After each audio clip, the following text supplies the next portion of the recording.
del Partido Nacionalista Vasco, diputado general de Vizcaya, presidente de la Audiencia Nacional, diputados y senadores, amigas y amigos, egun on, buenos días. Como presidente de Nueva Economía Forum, tengo el placer de darles la bienvenida al Fórum Europa, la tribuna política que organizamos con la colaboración de Asisa, BT y Red Eléctrica de España. Hoy tenemos el honor de inaugurar el ciclo dedicado a las elecciones en Euskadi y en Galicia, con la intervención del presidente del PNV y candidato por esa formación, don Íñigo Urkullu. Esta tribuna ha seguido con gran interés la enorme evolución, la construcción de este líder a partir de su elección como presidente del Eusko Buru Batzar para cubrir la vacante por la dimisión de Josu Jon Imaz, a quien tenemos también el placer de contar esta mañana entre nosotros. Urkullu recibió entonces un partido traumatizado, marcado por tensiones internas que, si hoy persisten, lo son de una intensidad notablemente menor y muy localizadas. Aún así, con Urkullu, el PNV, una de las formaciones políticas europeas de más profunda conexión con su electorado y más imbricada en las estructuras sociales de su ámbito, fue capaz de ganar las elecciones, aunque la alianza entre socialistas y populares le arrebató la posibilidad de formar gobierno.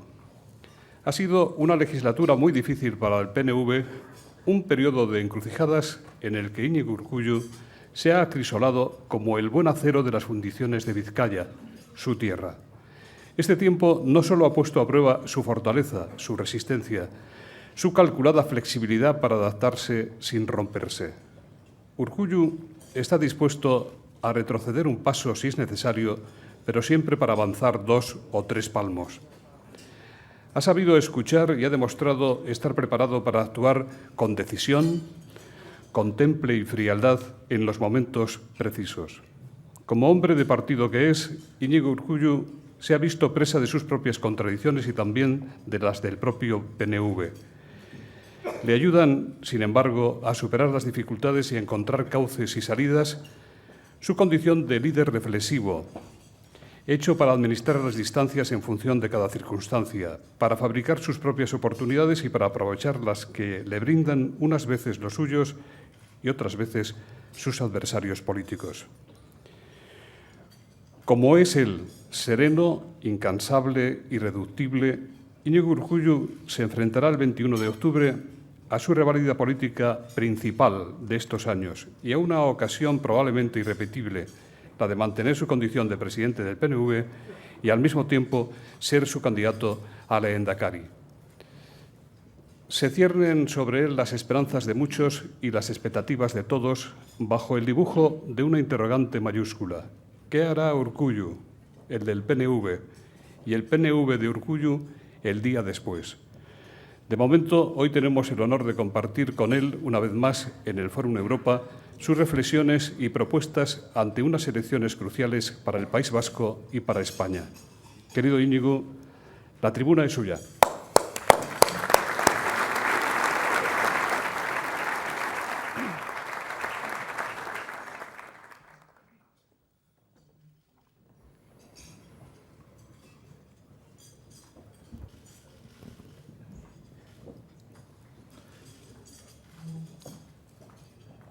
Buenos días a todas y a todos, egun on. Gracias a Nueva Economía Forum por su invitación, a los patrocinadores Asisa, BT y Red Eléctrica de España que hacen posible este acto y a ustedes por su asistencia. Imagino que cuando han decidido acudir a esta cita lo habrán hecho con el objetivo de conocer la posición del Partido Nacionalista Vasco sobre 2 cuestiones de plena actualidad. La cuestión económica y nuestra posición ante el previsible rescate, y la cuestión nacional tras 2 semanas de gran debate público a raíz de la manifestación de la Diada en Barcelona. Voy a intentar dar respuesta a ambas cuestiones. Comienzo por la cuestión económica porque parto del convencimiento de que en este momento, en Euskadi, con su particularidad económica, política e institucional, nuestra prioridad es salir cuanto antes de la crisis. Nuestra prioridad es poner en marcha cuanto antes una nueva política económica que nos permita volver a crecer, sostener financieramente nuestras instituciones sin caer en el agujero negro del déficit y la deuda, y crear empleo. Todo ello manteniendo las políticas públicas esenciales que necesita la sociedad y amparando, apoyando, cobijando a las personas y familias, decenas de miles, que están cayendo en el desempleo y temen el desamparo. Ese es el primer elemento, el dominante de la agenda de mi partido. La economía está paralizada por la falta de crédito, consumo y medidas de estímulo. El desempleo aumenta y también la pobreza. Las personas que están cayendo en el paro pierden la confianza y la autoestima. El desánimo colectivo de nuestra sociedad nos exige a todas, a todos, tener muy claro cuál ha de ser nuestro principal reto. Las personas, las familias, las empresas son nuestra prioridad en este momento. Quiero comenzar, por lo tanto, desde el análisis del panorama económico que afecta a Europa y a España. Estamos en una encrucijada. Estamos, o deberíamos estar, en el momento de decidir qué camino emprende la economía española, decidir si se deja ayudar y acepta la tutela de las autoridades económicas internacionales y europeas, o si decide emprender su camino en solitario, ajena al respaldo internacional y previsiblemente abocada a tener que incorporar medidas de la misma dureza o mayor por no contar con el colchón crediticio europeo. ¿Qué quiero decir? ¿Rescate o no rescate? Esta es la cuestión. Luego podremos utilizar los eufemismos al uso, pero la cuestión es el rescate. Les transmito mi convencimiento de que, de una u otra forma, las medidas, el control del déficit, la necesidad de reducir la deuda, los ajustes, las reformas, van a ser inevitables, sí o sí. Porque si la economía española se quiere ajustar a su nueva realidad, tiene que volver a los presupuestos del año 2006 como poco. Con hombres de negro o sin hombres de negro, el camino del ajuste a corto plazo será inevitable. Quiero añadir que el factor tiempo, en este caso, es inversamente proporcional a la actitud política del presidente Rajoy. Dar tiempo, querer ganar tiempo, demorar las decisiones, se va a convertir en un factor más de deterioro. Dejar pasar el tiempo no va a solucionar nuestro problema, sino que lo va a agravar. Nuestra posición es clara. El Gobierno debe decidir el rescate cuanto antes y, si no lo está haciendo ya, emprender una negociación no solo de las condiciones del mismo, sino también de la cobertura internacional y de los mercados que se le otorgue. Rescate y, al mismo tiempo, calificación de bono basura, como se hizo con Grecia, es una vía inasumible. Es necesario un rescate negociado con las autoridades económicas y políticas de Europa y también con el Fondo Monetario Internacional como garantía para lograr una actitud responsable de las agencias de calificación. La entrevista de hace 2 semanas en una televisión al presidente Rajoy me dejó una honda preocupación. No vimos un programa de actuación, vimos un presidente con un único tema en su agenda: reducir el déficit. Ni un ápice de pedagogía a la sociedad, pocas explicaciones y menos sensibilidad. Vimos a un administrador ante un grave problema económico, no vimos a un presidente que habla a su pueblo, cuenta la realidad, explica el camino que hay que tomar, transmite sensibilidad y esperanza. No vimos la convicción de quien cuenta con un proyecto en el que creer. Déficit, únicamente reducir el déficit. Parece que en la política se han alojado los planteamientos maximalistas, soluciones únicas: subir impuestos, ajustar el gasto, reducir la administración, aprobar reformas, medidas de estímulo. Mi convicción es que van a hacer falta políticas mixtas. Mi compromiso, si soy elegido lehendakari, es cumplir los límites del déficit y controlar la deuda. Les puedo garantizar que no va a ser fácil, porque el pasado ejercicio el Gobierno vasco dobló el déficit del límite establecido y este año nadie sabe cómo va a cerrar las cuentas. Quiero que sepan que la deuda del actual Gobierno vasco se ha multiplicado prácticamente por 10 en estos 3 años y medio. El gasto está desbocado y se han adquirido preocupantes compromisos de gasto para los próximos ejercicios. Pese a ello, nuestro compromiso es ajustar el déficit y controlar la deuda. Pero esta ni puede ni va a ser nuestra única política. Será necesario el estímulo económico, las políticas de crecimiento. Será necesaria la reforma del sistema tributario y será necesario ganar en eficiencia en la administración pública.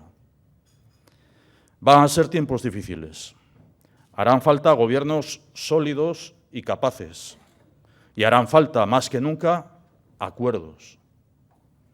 Créanme que no entiendo el bipartidismo de confrontación que se está viviendo en España desde que en 2008 comenzó a atisbarse la crisis. Hemos vivido 2 acciones políticas muy similares durante los últimos 3 años. Lo que hicieron los socialistas y lo que está haciendo el Partido Popular. No hay ningún tipo de acuerdo. No hay concertación de políticas, salvo aquel episodio pasajero de la reforma exprés de la Constitución. Es como si los intereses electorales se hubiesen apropiado de los intereses de Estado. Esta realidad perjudica, sin duda, la imagen de confianza y estabilidad de España. El último exponente de este bipartidismo de confrontación es la educación. Una reforma más a sumar a las 6 anteriores. Una reforma completa cada 5 años. Es un auténtico desatino que desanima a la comunidad educativa. No compartimos la nueva reforma, no llegamos a entender cómo es posible que se pretenda volver a una visión centralista, uniformizadora, que va a contracorriente de los valores de la pluralidad y de la diversidad. Esta es la idea que defiende la comunidad educativa. Esta tendencia recentralizadora nos preocupa y quiero hoy apelar a los valores de la pluralidad y la diversidad. Quiero defender la riqueza de las naciones y de los pueblos. Consideramos un grave error pretender dar pasos atrás en el reconocimiento y el respeto a la capacidad de autogobierno de las nacionalidades históricas. No se puede entender como un desafío los planteamientos de respeto a la pluralidad nacional del Estado español. Estoy convencido de que ningún gobernante serio, y creo que son mayoría, está cómodo en esta situación. Esto no es Cuba ni la crisis de los misiles de 1962. Nadie ha instalado misiles mirando a Madrid, y Madrid no puede pretender actuar como si se hubiera hecho. Algo similar está ocurriendo con el concierto y el convenio económico. Ha llegado a ser considerado como un privilegio, y campañas en este sentido las estamos reviviendo en los últimos años, sin tener un verdadero conocimiento de lo que es y de lo que supone. El sistema de concierto económico es un sistema de riesgo fiscal unilateral para Euskadi.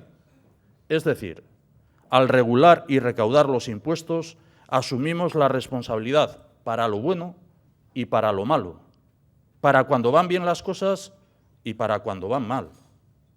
El sistema de concierto per se no garantiza ningún hecho diferencial y mucho menos unas mejores condiciones. Depende de cómo se gestiona. Si el sistema fiscal vasco es más eficiente, es por el rigor en la gestión y en la lucha contra el fraude. En realidad, no solo es el concierto, sino la propia economía vasca la que otorga un hecho diferencial a Euskadi. La clave es la industria. El Producto Interior Bruto Industrial vasco es del 25%, casi 10 puntos superior a la media del Estado.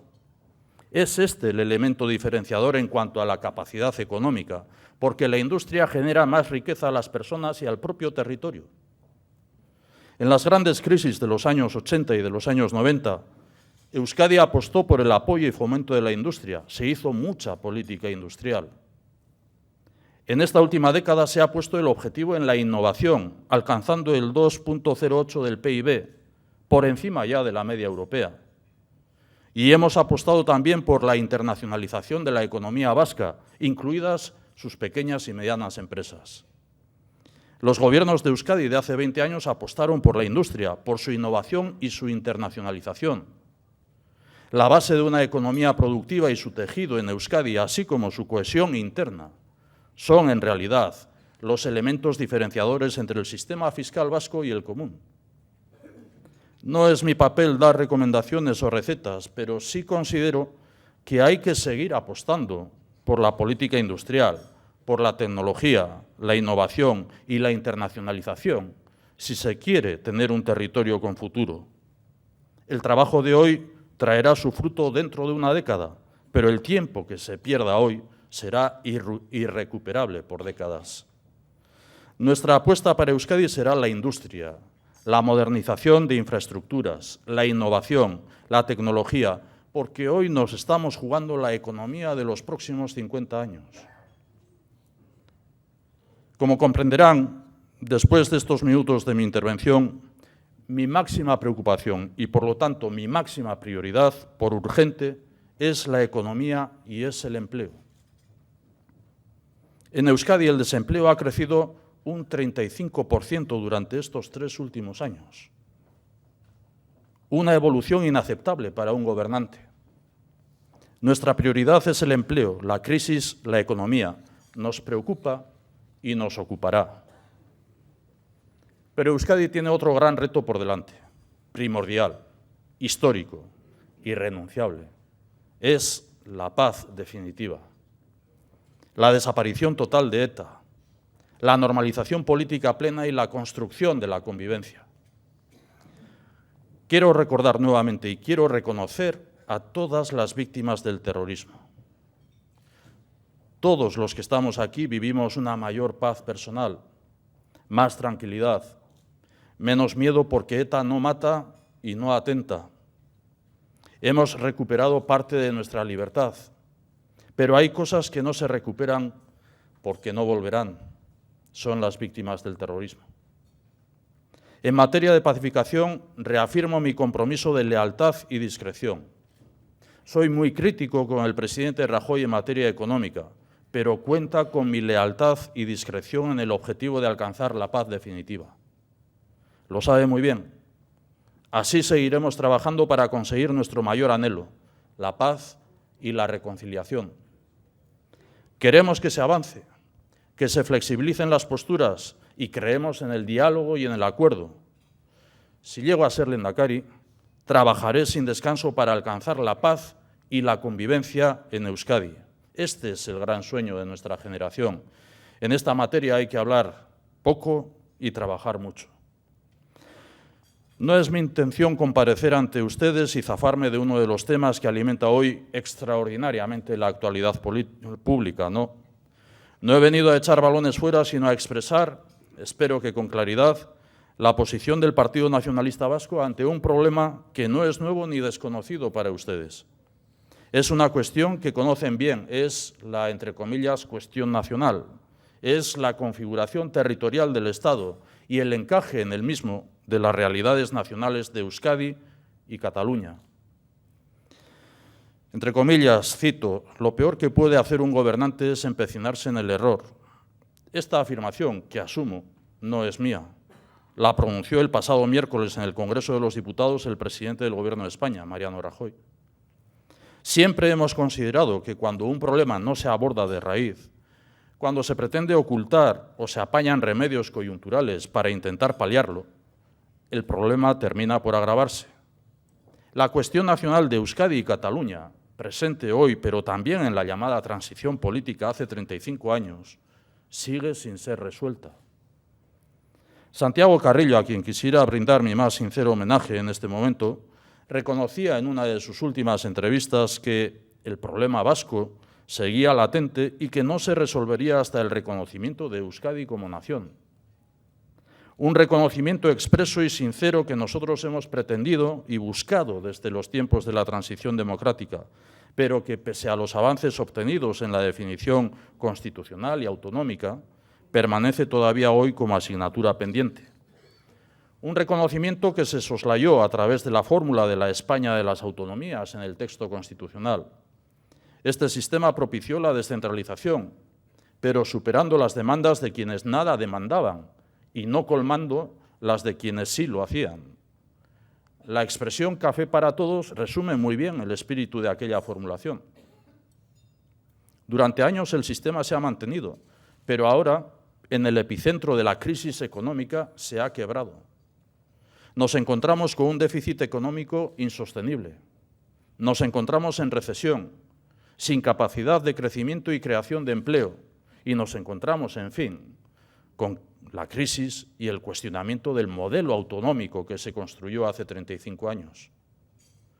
La crisis del modelo es de tal calado que hay autonomías que hablan hoy abiertamente de devolución de competencias al poder central. Autonomías que se aferran al rescate interno como una solución pasajera a su ahogo financiero. Apoyada en esta debacle, reaparece la tentación recentralizadora que amenaza por extensión, como ocurriera en la definición constitucional del Estado, con dejar sin autogobierno futuro a todos, incluidos también quienes hemos demostrado viabilidad, solvencia en nuestro proyecto y voluntad de superación. Vivimos una clara involución autonómica que se sustenta en leyes de base que rompen los marcos competenciales, decisiones unilaterales que subvierten el modelo concertado, proyectos excepcionales que pretenden adulterar la voluntad legítima de la sociedad vasca. Todo ello bajo el pretexto de asegurar la ordenación general de la economía, una argucia legal que, de extenderse en su aplicación, nos va a conducir a la supeditación, la subordinación y la suspensión efectiva de nuestra capacidad de autogobierno. Asistimos a tiempos en los que el café para todos deviene en el dicho de todos sin café. No lo compartimos, ni siquiera lo entendemos y, desde luego, no lo vamos a tolerar en el caso de Euskadi. Quienes diseñaron y gestionaron este modelo de Estado en quiebra son los responsables de este fatal resultado, no los vascos. Euskadi, hoy como ayer, mantiene intacta su voluntad de autogobierno, de ser una nación en pie de igualdad en una Europa que también replantea su estructura de cara a desarrollar un auténtico proyecto político y económico común. Hemos oído que no son tiempos ni para algarabías ni para perseguir quimeras. Son tiempos de asumir, de una vez por todas, los problemas arrastrados durante 3 décadas y media, antes de que se pudran definitivamente. La cuestión que nos ocupa no solo tiene una vertiente política, también posee un ámbito económico innegable, diferente en cada caso. En España, en Cataluña y en Euskadi la problemática es distinta y su solución también deberá serlo. La base para afrontarla en cada caso deberá ser siempre el diálogo, la búsqueda del acuerdo. Hablamos de convivencia y eso solo se consigue desde el respeto mutuo, desde la reciprocidad. Una vida compartida solo tiene sentido si los que se proponen tal objetivo se respetan de manera solidaria. Para que un divorcio se produzca basta con que una de las partes lo desee. Cuando esa fractura se produce, es la negociación entre las partes la que establece las condiciones de la separación. Se trata de un principio básico de la vida civil, que trasladado al ámbito político ha sido desarrollado de manera diáfana y sin tacha, por ejemplo, por la Corte Suprema de Canadá, en relación a la reclamación de Quebec, a ejercer el derecho a la libre determinación. No niego que el Partido Nacionalista Vasco sea una formación que aspira a que Euskadi sea reconocida como un país pleno, integrado en Europa, reconocido por la comunidad y los organismos internacionales. Pero nuestro objetivo hoy, lo reitero, es la convivencia, el reconocimiento de nuestra realidad nacional, un nuevo estatus político que nos permita cohabitar desde el entendimiento y no desde la subordinación o el recelo permanente. Algo que debíamos haber resuelto hace tiempo y que por distintas vicisitudes no hemos logrado. Lo intentamos en 1978 durante las negociaciones previas a la aprobación de la Constitución. Lo propusimos entonces a través del reconocimiento y actualización de los derechos históricos. Lo pretendimos a continuación con el Pacto Estatutario, un acuerdo entre partes refrendado por el pueblo vasco. Este pacto se frustró por la loapización de su espíritu y de su letra. Lo volvimos a intentar nuevamente con la aprobación del nuevo estatuto político, ratificado mayoritariamente por el Parlamento vasco, y cuyo consiguiente paso quedó cortado radicalmente por las Cortes Generales, donde ni siquiera fue admitido a trámite. para terminar con la sentencia del Tribunal Constitucional a la ley de consulta. Que nadie lo dude, el Partido Nacionalista Vasco va a volver a proponer y articular una nueva iniciativa que nos aproxime a ese acuerdo deseado. Esta es nuestra vía, una vía democrática, una vía basada en los principios del diálogo, la negociación y el acuerdo. Vamos a buscar, y estoy convencido de que lo podemos lograr, el consenso más amplio y plural que nunca se ha logrado en Euskadi. Este es el primer paso y mi convencimiento se asienta en la demanda social, que una vez dejada atrás la insoportable losa de la amenaza y el chantaje terrorista, ambiciona ahora un nuevo tiempo.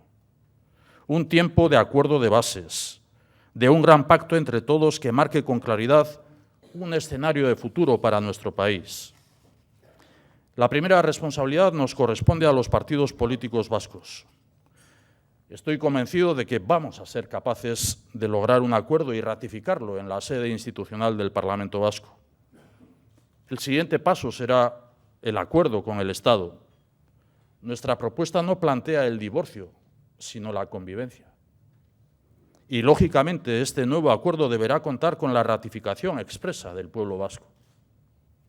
Estamos convencidos de que este acuerdo es posible. Así lo hemos recogido en nuestra propuesta A2, que significa precisamente acuerdo.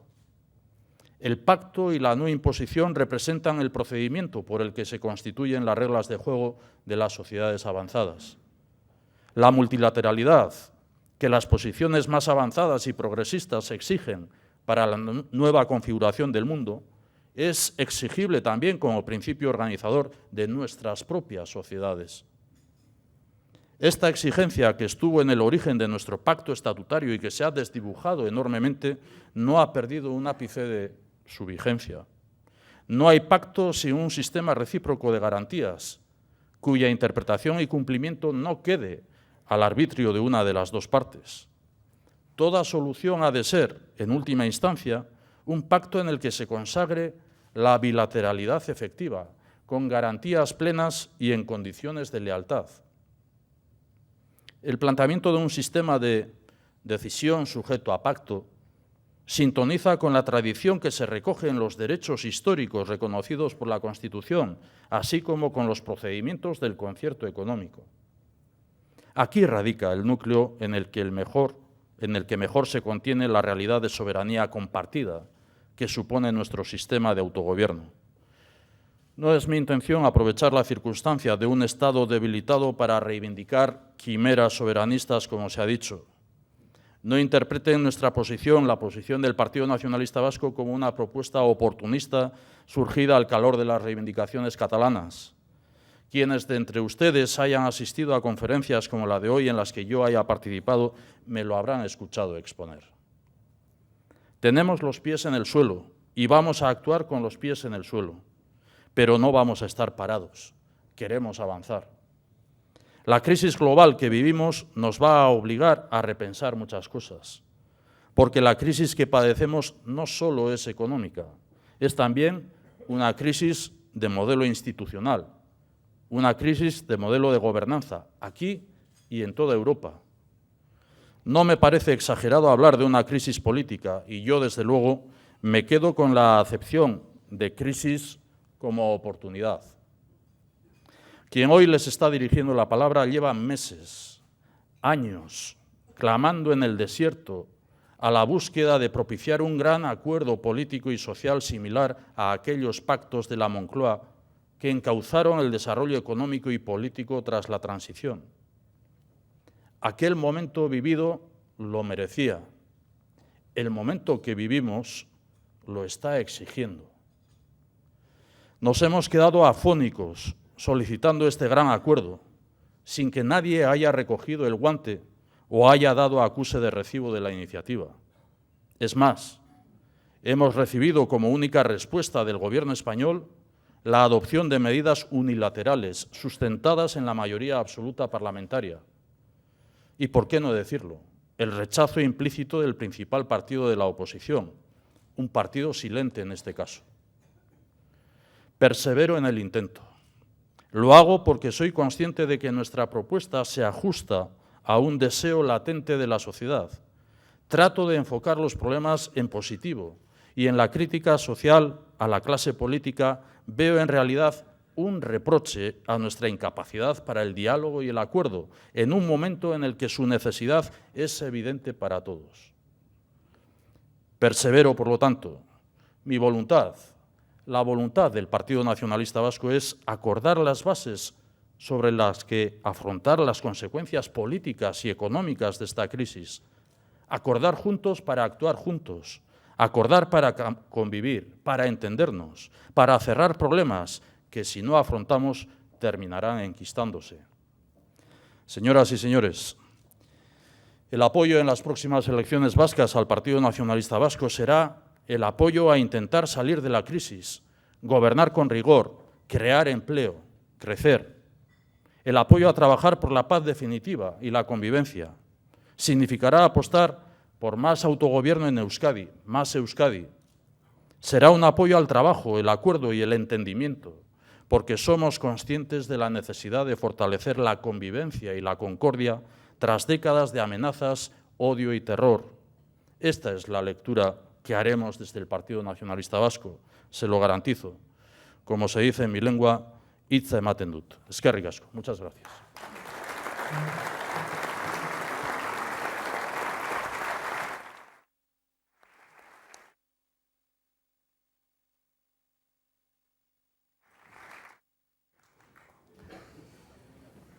Muchas gracias.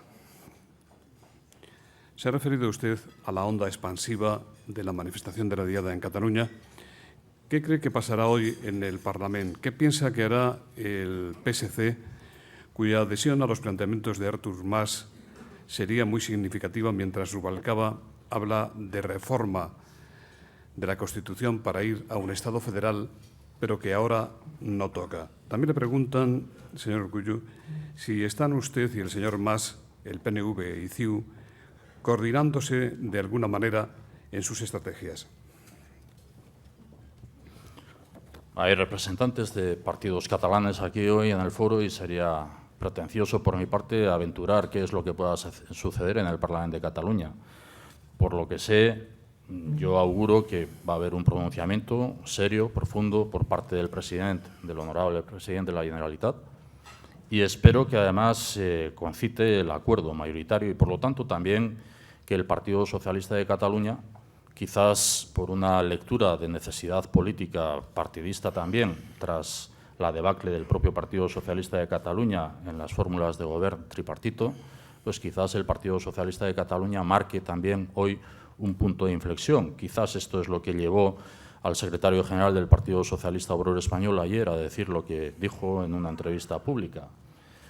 Novedad, porque hasta ayer todavía seguíamos escuchando que la Constitución y que la Constitución era intocable y era inmutable. Bueno, bienvenido al discurso que otros hemos hecho durante toda la vida, que los textos legales jurídicos no son inmutables, sino que tienen que responder también a la voluntad de la sociedad y adecuarse a los contextos en los que la sociedad vive en cada momento. No sé qué es lo que sucederá, pero tengo confianza en lo que sea el pronunciamiento del Parlamento de Cataluña. Y si tenemos estrategias coordinadas, no tenemos estrategias coordinadas. Tenemos sí conversaciones, tenemos comunicación fluida. Somos partidos Convergencia y Unión, o una federación de partidos políticos con el Partido Nacionalista Vasco, que compartimos ámbitos también de representación institucional. Somos partidos que tenemos también una misma defensa del hecho nacional y tenemos mucho de comunicación fluida. De hecho, el mismo día que el presidente de la Generalitat tenía la reunión con el presidente del Gobierno español, mantuvimos una conversación tras la misma para saber cómo se había desarrollado esa reunión.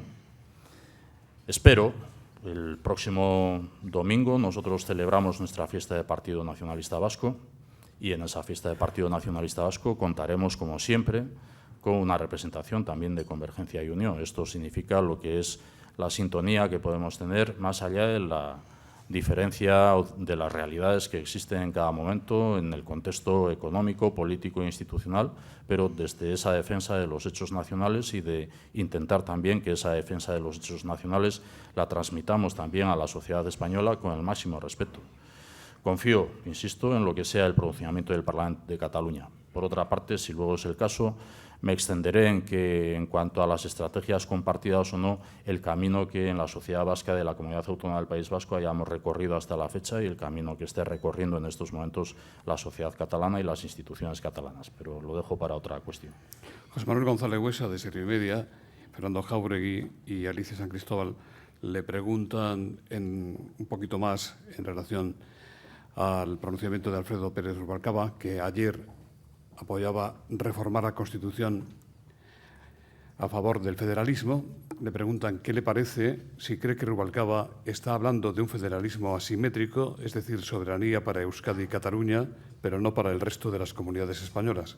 Y si esto es realmente lo que quieren ustedes. Bueno, nosotros lo que queremos es una Europa federal. Eso es lo que aspiramos como Partido Nacionalista Vasco. Lo venimos demandando desde el inicio de la segunda mitad del siglo XX pasado, con los nuevos equipos internacionales y el planteamiento de que ha de construirse una Europa que nosotros reclamábamos, una Europa de los pueblos, que sigue siendo una Europa de los Estados, pero que en todo caso creemos que las realidades económicas, sociales, actuales, institucionales también dentro de la propia Unión Europea hacen que sea revisable también el proceso de construcción europea. Sigo diciendo, por lo tanto, que más que mirar al Estado español, miramos a la Unión Europea como objetivo de lo que es el respeto a las nacionalidades, a los hechos nacionales. Y esos hechos nacionales, esas nacionalidades, son los que se tuvieron que tomar en consideración a la hora de la transición española, a la hora de plantear la Constitución, a la hora de refrendar la propia Constitución española. Yo creo que hay una quiebra en el propio proceso de transición y de aprobación de la Constitución española al querer confundir lo que en la propia Constitución no se quiere reconocer como naciones y se quiere confundir nacionalidades con regiones. Creo que el Estado español es claramente un Estado plurinacional, como dice la propia Constitución. Otra cosa es que el Partido Socialista Obrero Español y el Partido Popular lo hayan respetado, lo dice la Constitución. Es un Estado plurinacional, pluricultural, plurilingüístico.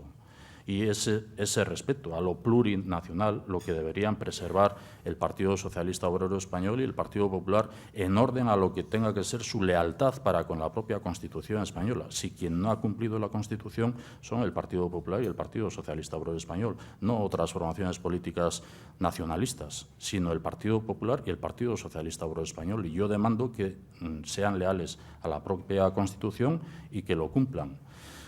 Espero que, por lo tanto, cuando ayer el secretario general del Partido Socialista Obrero Español se refería al federalismo o a la posibilidad de modificación de la Constitución, porque la Constitución no es inmutable, así creo que lo dijo, bueno, espero que desde su concepción del Partido Socialista Obrero Español estuviera hablando de Euskadi y de Cataluña. Iker Corres dice, ¿esconde su propuesta de nuevo estatus para Euskadi una segunda versión del Plan Ibarretxe? ¿Tramitará ante el Parlamento vasco su nuevo estatus si solo cuenta con el apoyo de Bildu? Si ustedes ganan, se lo pregunta José Manuel González Huesa, si ustedes ganan las próximas elecciones, ¿plantearán una consulta popular para proponer un Estado propio para Euskadi? Bien. Sabe el moderador que la semana pasada también en una conferencia organizada por Nueva Economía Forum y en Bilbao tuve más o menos la misma pregunta y sabe que la respuesta que ofrecí en aquella pregunta fue que se me hace muy desagradable la estigmatización de un nuevo estatuto político, estigmatización de un proyecto de ley aprobado por una mayoría absoluta del Parlamento vasco, estigmatización en cuanto a lo que sea la identificación con una persona. Es injusto para con la propia persona y es injusto para con las reglas de juego democráticas, es injusto para con el respeto institucional de un Parlamento como es el Parlamento Vasco, que fue quien aprobó por mayoría absoluta la propuesta de nuevo estatuto político, que es una reforma del Estatuto de Autonomía. Yo he dicho en un sinfín de ocasiones Yo era parlamentario cuando aprobamos en el Parlamento Vasco la propuesta de nuevo estatuto político. Y he dicho en un sinfín de ocasiones que, evidentemente, el Partido Nacionalista Vasco no renuncia ni a esa propuesta de nuevo estatuto político, ni a otros planes que se han identificado con personas, aun cuando hayan sido nonatos, como el año 1998, el Plan José Antonio Ardanza, el Plan Ardanza. Creo que hay elementos positivos de lo que es un ámbito de convivencia, de cohabitación, a la que me he referido también en mi disertación inicial. Creo que hay una profundización en lo que son las competencias de una comunidad autónoma, y hablo de la comunidad autónoma, no hablo de Euskadi en su conjunto, lo que es Euskadi para el Partido Nacionalista Vasco, hablo de Álava, Vizcaya y Guipúzcoa como comunidad autónoma, en la profundización de sus competencias. Creo que el proyecto que el Partido Nacionalista Vasco va a perseguir en estos próximos años, pero será decisión del Partido Nacionalista Vasco, creo que el proyecto será el establecimiento de la bilateralidad, el establecimiento de la reciprocidad, el establecimiento de las codecisiones, mirando a Europa, mirando en una relación institucional normalizada con la Comunidad Foral de Navarra, mirando también a la posibilidad de construir una eurorregión, teniendo en cuenta cuál es la realidad económica en la que vivimos en el siglo XXI y en la Europa occidental. Y esto lo queremos hacer mediante el acuerdo, y no mediante el acuerdo solo con Bildu, mediante el acuerdo con las diferentes sensibilidades que conforman la pluralidad de la sociedad vasca. Lo he dicho antes también. Somos los primeros en reconocer la pluralidad de la sociedad vasca, la coexistencia de diferentes sentimientos de pertenencia, de diferentes sentimientos de identidad. Y eso lo tenemos que gestionar intentando alcanzar un acuerdo que la sociedad en su conjunto perciba como un acuerdo, por lo menos para unos cuantos años futuros. Y este es el propósito del Partido Nacionalista Vasco. Un acuerdo que no resida solamente en lo que es el estatus de autogobierno planteado por el Partido Nacionalista Vasco para el año 2015, aprovechando la próxima legislatura, que no resida solamente en un pronunciamiento institucional, sino que previamente trabajemos ese acuerdo entre las diversas sensibilidades políticas para llevar una propuesta al Parlamento Vasco. Y ese acuerdo, además, tiene que tener el componente de ser un acuerdo que vaya acompasando un acuerdo nacional por el empleo, un acuerdo por la convivencia y por la pacificación en la sociedad vasca. Ha empezado su intervención apremiando al presidente del Gobierno para que pida cuanto antes el rescate. ¿No cree usted que estamos abocados a una situación similar a la que vive Portugal, próxima a una previsible caída del Gobierno? Cuando se habla de fórmulas de gobierno también y con la expectativa de las próximas elecciones autonómicas en la Comunidad Autónoma del País Vasco, particularmente se pregunta también por las mayorías absolutas, gobiernos de coalición, etcétera. Bueno, el Estado español o el Gobierno español cuenta con una mayoría absoluta en las Cortes Generales del Estado, tanto en el Congreso como en el Senado. Y parece que no es suficiente contar con una mayoría absoluta y, por lo tanto, poder aprobar sin ningún problema todas las iniciativas presentadas por el Gobierno español. Parece que la ola de lo que es la situación económica arrasa como un tsunami con gobiernos, aun cuando tengan mayoría absoluta. Efectivamente, hemos visto en Portugal lo que hemos visto. Por eso es por lo que venimos planteando desde el Partido Nacionalista Vasco, desde nuestra humildad, desde nuestra pequeñez en la representación en el Congreso de los Diputados y en el Senado, venimos planteando un acuerdo, un pacto, y lo venimos planteando desde el año 2008. No nos han hecho caso ni el Partido Socialista Obrero Español ni el Partido Popular. Ninguno de los dos grandes partidos políticos nos ha hecho caso. Y han pasado ya 4 años. Creo que no es imputable, a pesar de que la percepción en la sociedad para con toda la clase política sea homogeneizadora, creo que no es imputable, por lo menos al Partido Nacionalista Vasco, la llamada de atención permanente que hemos hecho a la necesidad de un gran acuerdo.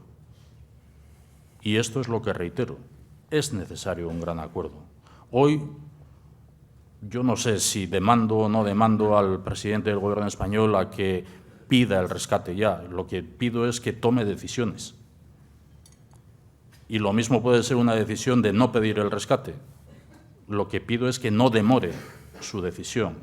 que demorar su decisión puede lastrar todavía más las circunstancias que está viviendo la sociedad española en su conjunto.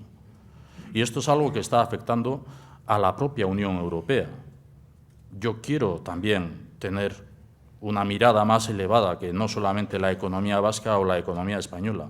A mí me preocupa cuál es la economía mundial y cuál es, en este caso, la economía en Europa occidental y todo lo que se está construyendo también en orden a salir de esta crisis en la Unión Europea y el papel que juega el norte y el sur en la Unión Europea y en ese sur cuál es el papel que juega el Estado español y cuál es el papel que dentro del Estado español jugamos cada uno de nosotros. Por eso es por lo que planteo al presidente del Gobierno español que tome decisiones, que no demore las decisiones. No sé si tiene que ser la del rescate o no rescate, pero que no demore las decisiones. ¿Qué le parece, señor Urkullu, que una asociación de militares haya hecho una advertencia? Quienes promuevan la independencia podrán ser acusados de traición. No es nuevo. Cuando hablamos también en el Partido Nacionalista Vasco de la transición inacabada, pues nos referimos a determinados estamentos o poderes del Estado. ¿Dónde está el respeto a la voluntad de la sociedad en cada momento? ¿A quién se teme? Yo he dicho antes, nadie está poniendo misiles contra Madrid. Y Madrid no debería pensar que tiene que actuar como si alguien le estuviera poniendo misiles. Si somos personas inteligentes, somos conscientes de cuáles son las prioridades, cuáles son las premuras, cuáles son las necesidades que tenemos. Y tenemos que vivir en este contexto con una Constitución que sigue dando al ejército español la potestad de la indisolubilidad de España, en un siglo como el siglo XXI, con un jefe de Estado que en lugar de arbitrar y moderar, toma partido, claramente, con todo lo que ello provoca. Y no es nuevo, por lo tanto, que una asociación de militares plantee esta cuestión. Lo hemos conocido lo que se ha entendido como ruidos de sables. ¿O es que los que estamos aquí hemos olvidado ya la historia? Los ruidos de sables, la loapización como consecuencia de qué. O hemos olvidado la historia también de años como los años 87, después incluso del año 81, del pretendido golpe de Estado o de la loapización. Aquí han existido ruidos de sables en épocas todavía muy recientes. Y esto es así, esta es la historia. No nos sorprende, por lo tanto, que dentro de determinados estamentos que no sean adecuados a lo que es la transición que en su momento se pretendió en el Estado español, pues se hagan estos discursos. Claro, si estos discursos vienen avalados por lo que es ese discurso de la indisolubilidad o la unidad y quién es el garante de la unidad, pues tenemos que estar acostumbrados a este tipo de discursos. Carmen Mendía le pregunta, ¿una reforma de la Constitución abriría el paso al debate sobre monarquía o república? O como usted está pensando en una Europa federal, ese debate ya no le interesa. Bueno, he dicho públicamente, y esta es una opinión personal, que no compromete al Partido Nacionalista Vasco, o no quiero que comprometa al Partido Nacionalista Vasco. Creo que la monarquía es algo anacrónico. Lo he dicho claramente en ocasiones anteriores. Creo que además la monarquía española no se ha significado en los últimos años por ese papel que antes he dicho de moderar y arbitrar, y no se ha significado tampoco por el papel de ser un señor que juraba los fueros en Guernica y por lo tanto los hechos diferenciales de los territorios históricos vascos. Creo que hay posibilidades de gobiernos sin necesidad de monarquía, pero no sé si ese es el debate. No me importa tampoco ese debate. No me interesa ese debate, salvo sí el debate de la modificación de la Constitución desde el respeto a los hechos nacionales, desde lo que pueda ser la incorporación al ordenamiento jurídico del derecho a decidir de los ciudadanos, esa incorporación absolutamente democrática al ordenamiento jurídico. Y me interesa más ese debate que no el de quién representa la jefatura del Estado. No. Creo más en la necesidad de adecuar la Constitución a lo que es la sociedad del Estado español en su conjunto, participando de los hechos nacionales, respetando la voluntad de los ciudadanos y ciudadanas de esos hechos y de esas realidades nacionales. Combinando economía y política, esta pregunta que llega con la firma Sector Construcción dice: actualmente Adif ha paralizado la redacción de proyectos del AVE entre Burgos y Vitoria, y le pregunta si impulsará usted la construcción de la Y vasca de alta velocidad y exigirá su conexión con Madrid. Si soy elegido lehendakari, lo dije la semana pasada también, en uno de los actos de precampaña que venimos manteniendo todos los días, dije que nuestra apuesta por el tren de alta velocidad y el trazado del tren de alta velocidad es absolutamente clara.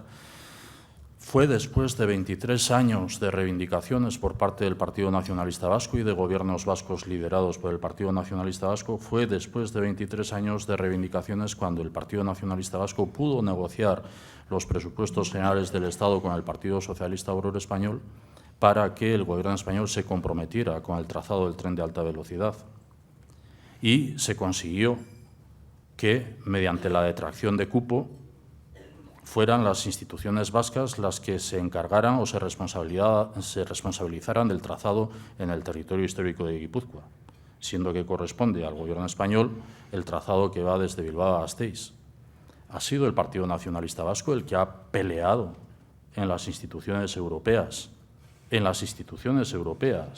que el trazado del tren de alta velocidad sea incluido en esa red transeuropea ferroviaria.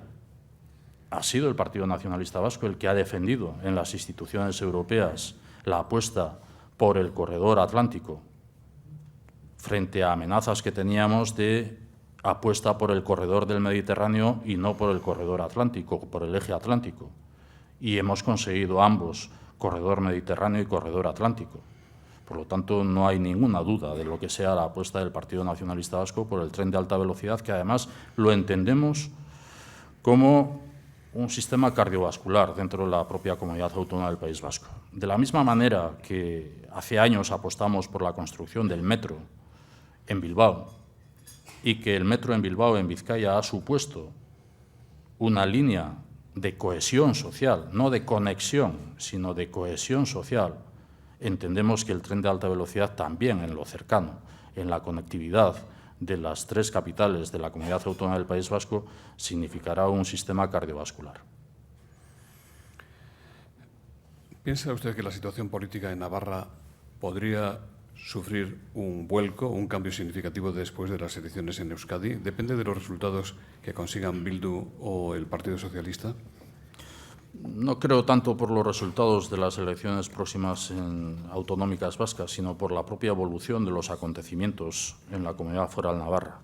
Nosotros tenemos una participación con representación institucional, no solamente en el Parlamento Foral Navarro, sino también en ayuntamientos de la Comunidad Foral Navarra, con la fórmula Geroa Bai o Nafarroa Bai 2011, tras las elecciones municipales y forales del año pasado. Estamos viendo y participando de lo que es la evolución de los acontecimientos, lo que es el estado interno del Partido Socialista de Navarra, tras la decisión de la ruptura del Gobierno de coalición UPN-Partido Socialista de Navarra. Estamos viendo la evolución de los acontecimientos en cuanto al desarrollo de la economía en la propia Comunidad Foral Navarra y cómo esto está afectando al Gobierno de UPN. Yo creo que es posible que haya acontecimientos en la Comunidad Foral Navarra, pero no como consecuencia de las elecciones autonómicas en la Comunidad Autónoma del País Vasco el próximo 21 de octubre. El PNV criticó ayer en las juntas de Guipúzcoa con mucha dureza la gestión del diputado general Garitano y le preguntan por qué no lidera su partido, el PNV, una alternativa con el Partido Socialista y con el Partido Popular que evite los problemas que denunció ayer el exdiputado general Marc Lolano. También le preguntan si se imagina usted el estilo de gobernar de Bildu, su falta de capacidad de gestión, aplicado al conjunto del País Vasco. Imaginar sí, aceptarlo no. Imaginar sí lo imagino porque lo estamos constatando en el territorio histórico de Guipúzcoa. La falta de toma de decisiones El pronunciamiento de ayer viene motivado por un pleno de debate de política general del territorio histórico de Guipúzcoa, que anualmente se celebra en cada uno de los 3 territorios. Un pleno que además se ha tenido que celebrar en el día de ayer como consecuencia de la decisión de la oposición, porque el equipo de gobierno de Bildu en la Diputación Foral de Guipúzcoa planteaba retrasar la celebración de este pleno a después de las elecciones autonómicas. Y es un pleno que viene también tras unas declaraciones del propio diputado general de Guipúzcoa la semana pasada diciendo que no es necesario, ante la crisis que estamos viviendo, que no es necesario un plan anticrisis. Y un pleno, el de ayer, en el que el diputado general de Guipúzcoa, de Bildu, no planteó ninguna iniciativa, ninguna propuesta. Y no es ayer la primera vez que el Partido Nacionalista Vasco plantea una protesta, un planteamiento, valga la redundancia, diferente al de Bildu. No, lo ha hecho desde el principio. Fue gracias al Partido Nacionalista Vasco a que el equipo de gobierno de Bildu en la Diputación Foral de Guipúzcoa para el ejercicio presupuestario de este año contemplara una partida en los presupuestos del territorio histórico de Guipúzcoa, una partida de plan anticrisis, gracias a una iniciativa del Partido Nacionalista Vasco. Imagino, por lo tanto, que si Bildu ganare las elecciones, que espero que no, las elecciones autonómicas, pues ¿cuál es su fórmula de gobierno? La conocemos. Que el Partido Nacionalista Vasco lidere. Hemos liderado. Desde la oposición en las Juntas Generales del Territorio Histórico de Guipúzcoa hemos liderado la protesta contra el equipo de gobierno de Bildu. Otra cosa es el respeto institucional que Bildu, como equipo de gobierno, haya tenido a decisiones adoptadas mayoritariamente por la oposición en las Juntas Generales del Territorio. Hemos liderado en las Juntas Generales del Territorio una moción de censura al diputado de Medio Ambiente por su política también de recogida de residuos sólidos urbanos en el territorio histórico de Guipúzcoa. Somos los primeros en denunciar lo que es esta estrategia de Bildu de quedarse en las proclamas de siempre, de hace 35 años, siguen siendo las mismas, y no gobernar, no gestionar. Muy diferente es lo que se planteó el año pasado tras las elecciones municipales y forales por parte de algunos partidos políticos, bajo el pretexto de una alianza entre el Partido Nacionalista Vasco, el Partido Socialista de Euskadi y el Partido Popular, de impedir que Bildu gobernara en aquel territorio donde había sido la lista más votada. Nosotros no hemos ejercido esa práctica de impedir que la lista más votada, por lo tanto, una lista con todas las garantías legales, no hemos ejercido ese veto, así como se ha ejercido con nosotros, como usted lo ha recordado en la introducción. Ganamos las elecciones el 1 de marzo del año 2009 y el Partido Socialista de Euskadi y el Partido Popular pactaron para desplazarnos a la oposición. El año pasado se nos planteó, tras las elecciones municipales y forales, un pacto PNV, PSE, PP, para impedir que Bildu, habiendo sido la lista más votada en el territorio histórico de Guipúzcoa, asumiera la responsabilidad de gobierno.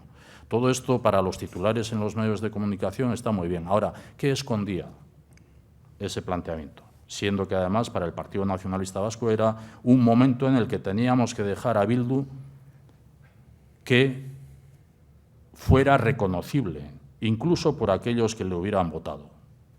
Porque creemos que entre los que le pudieron votar en las elecciones municipales y forales hay una motivación que no tiene nada que ver con el gobierno o con la gobernabilidad de la institución. Hay otra motivación.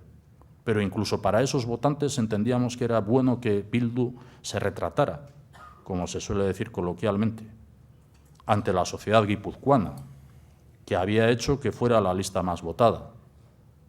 Y además entendimos que era bueno que asumiera la responsabilidad de gobierno porque entendíamos que era una forma de comprometer a Bildu con el paso definitivo de compromiso institucional, pese a que su cultura institucional, cultura democrática institucional, deje mucho que desear. Pero lo entendimos en ese objetivo de normalización en la convivencia política. Pero es que además, detrás del planteamiento que se nos hacía por parte del Partido Socialista y del Partido Popular, se escondía otro objetivo, y era que quien no hubiera ganado las elecciones, en el caso del Ayuntamiento de Donosti, por ejemplo, pudiera seguir siendo alcalde quien había sido hasta esa fecha alcalde tras un pacto con el Partido Nacionalista Vasco y el Partido Popular.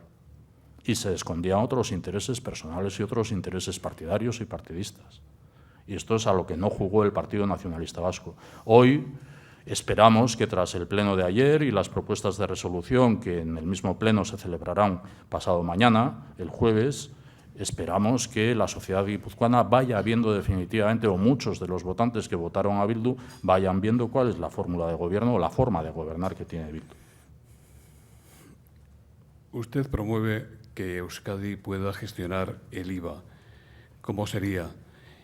¿Y cómo modificarían ustedes, si llegan a gobernar en Euskadi, la presión fiscal a través de los otros impuestos? Bueno, yo creo que antes he planteado es necesaria una reforma del sistema tributario en su conjunto. Yo no soy partidario de las ocurrencias. Hoy una idea, mañana otra idea, sin analizar en su conjunto todo el sistema tributario. Creo que además hay que analizar la política fiscal no solamente en lo que a nosotros nos corresponde en la Comunidad Autónoma del País Vasco, sino también la política fiscal en el Estado español, las medidas que adoptemos en la Comunidad Autónoma del País Vasco, cuáles son las medidas que tienen correlación en provincias limítrofes de la Comunidad Autónoma del País Vasco y cómo afecta una política tributaria en la Comunidad Autónoma del País Vasco o en territorio común en el Estado español en relación a lo que puedan ser determinados impuestos sobre sociedades. Creo que es necesario una reforma del sistema tributario en orden a lo que es la crisis económica.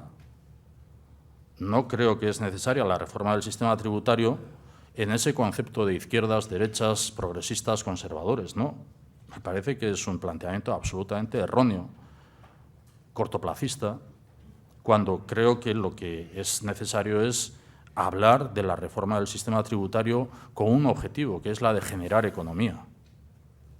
La de generar economía, para una vez generada economía, redistribuir la riqueza, después, pero primero generar economía. Y ese es el planteamiento del Partido Nacionalista Vasco, con ese objetivo de que la sociedad tiene que estar cohesionada, de que no podemos dejar tirado a nadie. Y por lo tanto el planteamiento no es tanto si en los tramos del IRPF o cuáles son los marginales, ¿no? Analicemos toda la reforma del sistema tributario, todo el sistema tributario en su conjunto, veamos cuáles son las eficiencias o eficacias de cada figura impositiva en cada momento. Veamos cuál es el escenario en el que estamos y cuál es la proyección que tenemos que tener. Veamos cuál es el proceso de armonización fiscal que pueda existir en la Unión Europea. No le tengamos miedo a eso, pero seamos también defensores de lo que es nuestro sistema de autogobierno, de nuestra herramienta de autogobierno. Y eso es lo que planteamos.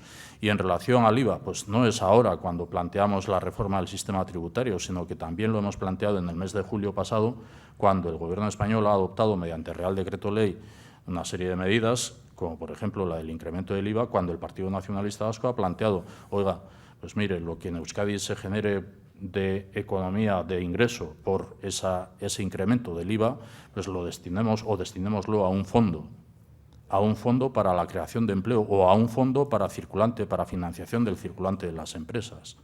Bueno, este es el planteamiento que nosotros queremos hacer al conjunto de las formaciones políticas. Y ha habido y hay en Euskadi, en la Comunidad Autónoma del País Vasco, un debate perverso sobre la pretensión del Partido Socialista de Euskadi o del Lehendakari del Gobierno vasco de impulsar medidas que, a juicio particular, suenan a ocurrencias, por lo que he dicho antes, medidas para las cuales no es competente el Lehendakari o no es competente el Gobierno vasco o no es competente el Parlamento vasco, porque en el sistema tributario y en lo que es el autogobierno vasco, quien es competente para el sistema tributario establecido hasta el momento son los territorios históricos, son las Juntas Generales de los Territorios y son las Diputaciones Forales. Pero volviendo a la pregunta inicial, no es un planteamiento de IVA sin más, sino que es un planteamiento de reforma del sistema tributario en su conjunto con el objetivo de generar economía, de redistribuir la riqueza para generar una mayor cohesión social. Le preguntan también si cree usted que Otegi es el líder natural de la izquierda y si le habría puesto más dificultades para que llegara a Ajuria Enea. Bueno, no sé si es el líder natural de la izquierda. Yo lo que sé es lo que dijo la candidata al Lehendakari por parte de Euskal Herria Bildu, que quizás Arnaldo Otegi no era la mejor opción para ser candidato al Lehendakari. Lo dijo ella. O sea, vamos a finalizar con este racimo de preguntas. Elsa Viejo, de Estrella Digital, Sara Olivo, de Hispanidad, e Iñaki Castro le preguntan si dan al PNV la victoria en las próximas elecciones autonómicas, pero no la mayoría absoluta, ¿está dispuesto a pactar para gobernar? Si así fuera, el acuerdo con Bildu sería una opción real. ¿Qué hará usted el primer día tras ser investido lehendakari en su caso? Y también le preguntan por qué el gobierno de López era débil con 25 parlamentarios y el suyo no lo va a ser con un apoyo similar. Bueno, ¿qué es lo que haré el primer día si soy elegido lehendakari? Pues levantarme como todos los días a las 6 de la mañana e intentar trabajar desde primera hora de la mañana, que es lo que no se salga usted por la tangente. No, creo que es lo que nos caracteriza. No, he dicho intentar trabajar, que cada uno extraiga las conclusiones que quiera extraer. En relación a los pactos, bueno, sobre los resultados electorales, yo vengo insistiendo, y es así, a priori el Partido Nacionalista Vasco no cierra las puertas a nadie, a nadie. Otra cosa es que los nadie, o los otros, mejor dicho, con todos los respetos, se vayan cerrando a sí mismos las puertas. Pero el Partido Nacionalista Vasco no va cerrando las puertas a nadie a priori, pero sí es verdad que otros se van cerrando sus propias puertas. Bueno, tenemos una arquitectura institucional en la Comunidad Autónoma del País Vasco compleja, que hay que entender y que hay que saber cuáles son los ámbitos competenciales, cuáles son los partidos que gobiernan en esos ámbitos institucionales. Tenemos una realidad de crisis económica, tenemos una realidad de necesidad de profundizar en la convivencia política tras más de 50 años de un lastre que nunca debió haber existido. Y tenemos también una necesidad de dar satisfacción a lo que son las realidades también de autogobierno o aspiraciones de autogobierno. Y eso es lo que marca la actuación del Partido Nacionalista Vasco. No es tanto un programa de gobierno pactado tras la noche electoral, sino que más allá de un programa de gobierno, el Partido Nacionalista Vasco es consciente de cuáles son los tres grandes retos que tiene la sociedad vasca de cara al inmediato futuro. Y de cara a esos tres grandes retos es cuando yo estoy planteando, como presidente del Partido Nacionalista Vasco y también ahora como candidato al Lehendakari, la necesidad de grandes acuerdos, de grandes consensos. Y sea cual sea la fórmula de gobierno de la que goce la Comunidad Autónoma del País Vasco, si soy elegido Lehendakari voy a trabajar por los grandes acuerdos, más allá de la fórmula de gobierno, por los grandes acuerdos entre diferentes. Un acuerdo nacional por el empleo, por la competitividad, por la generación de economía, un acuerdo por la normalización en la convivencia política y por la consolidación de la paz de manera definitiva y un acuerdo por un nuevo estatus de autogobierno. Insisto, más allá de una fórmula de gobierno. Si el gobierno del Partido Socialista con 25 parlamentarios era débil, no, el gobierno del Partido Socialista tenía 25 parlamentarios más el apoyo de 13 parlamentarios del Partido Popular. El gobierno vasco hasta hace 4 meses o 5 meses ha sido un gobierno del Partido Socialista de Euskadi apoyado por los 13 parlamentarios del Partido Popular. 25 más 13, 38, mayoría absoluta de 75 que conforman el Parlamento Vasco. Si han tenido mayoría absoluta en el Parlamento Vasco. No es que haya sido un gobierno de 25 parlamentarios, ha sido un gobierno de 25 más 13. Ahora, 25 más 13, 38, mayoría absoluta, ¿ha tenido un programa de gobierno? No. Hoy es el día que seguimos sin conocer el programa de gobierno del Gobierno vasco, porque no lo ha presentado al Parlamento vasco en 3 años y medio largos. ¿Ha tenido un proyecto económico? No. ¿La mayoría absoluta de la que ha gozado el Gobierno vasco le ha dado garantía para sacar adelante todos los proyectos que ha impulsado? No, porque el propio Partido Popular le ha votado en contra a determinados proyectos, aun incluso manteniendo el apoyo de sus 13 parlamentarios de manera global, genérica. Ha sido cuando en abril el Partido Popular, por las razones que sean, ha decidido romper con el pacto que sostenía al Lehendakari y al Gobierno vasco del Partido Socialista de Euskadi. ¿Ha buscado acuerdos el Lehendakari, haya tenido mayoría absoluta más allá del Partido Popular o sin mayoría absoluta tras la ruptura del Partido Popular? ¿Ha buscado acuerdos el Lehendakari con alguien? No. Si el Partido Nacionalista Vasco fue quien, tras verse desplazado a la oposición, en julio del año 2009 planteó un acuerdo de estabilidad institucional y consiguió el Partido Nacionalista Vasco que suscribieran el Partido Socialista de Euskadi y Hamaika Bat, entonces gobernando en coalición con el Partido Nacionalista Vasco en Guipúzcoa, un acuerdo de estabilidad institucional con 4 patas, garantía de presupuestos en todas las instituciones, disposición a revisar las políticas públicas, necesidad de reflexionar serenamente y profundamente sobre la política fiscal y análisis de la sostenibilidad de los servicios sociales. Estas eran las 4 patas del acuerdo de estabilidad institucional propuesto por un partido desplazado a la oposición ante un gobierno que contaba con un apoyo parlamentario que le daba mayoría absoluta en el Parlamento vasco. ¿Ha buscado el Lehendakari acuerdos aun teniendo mayoría absoluta o sin tener mayoría absoluta? No con el Partido Nacionalista Vasco. Un Partido Nacionalista Vasco al que ha acudido en enero de este mismo año a pedir ayuda por la previsión de reducción en la previsión de ingresos mal hecha por parte del Gobierno vasco en octubre del año pasado, y cuando el Partido Nacionalista Vasco se ha ofrecido, y su propio presidente en una entrevista publicada a finales de enero, comprometiéndose incluso ante lo que es el sentimiento de su propio partido, que nos hemos visto desplazados a la oposición y he dicho que hay que arrimar el hombro y que hay que apoyar y que el Partido Nacionalista Vasco está dispuesto, 48 horas tardó el Gobierno vasco para que de manera oficial despreciara el ofrecimiento del presidente del Partido Nacionalista Vasco. No, el Gobierno vasco ha tenido, sí, 25 parlamentarios del Partido Socialista, pero el apoyo de 13 parlamentarios del Partido Popular, que hizo que contara con mayoría absoluta para desplazar al Partido Nacionalista Vasco, ganador de las elecciones, a la oposición. ¿Va a tener el Partido Nacionalista Vasco, sin pacto de gobierno, más capacidad que un gobierno que ha tenido no solamente 25, sino que 13? Pues desde luego el Partido Nacionalista Vasco, aunque tenga que gobernar en solitario, tendrá personalidad y tendrá solidez y tendrá programa.